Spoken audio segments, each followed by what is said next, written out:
The way to set the pressurizer up is to attach the three-way stopcock like this, draw up some water into the syringe, and then close the three-way stopcock.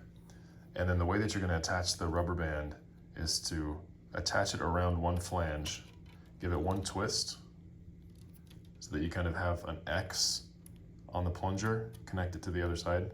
This takes a few times doing it to get used to it. Then you can kind of arrange the rubber band so that there's a nice X on the plunger like this.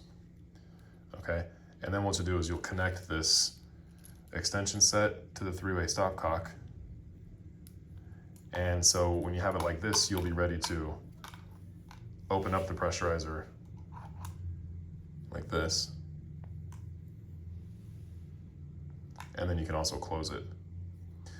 It's nice to have this side port because we can take a 10 ml syringe and we can add or subtract some water to the pressurizer by just taking off this cap on the three-way stopcock and connecting this.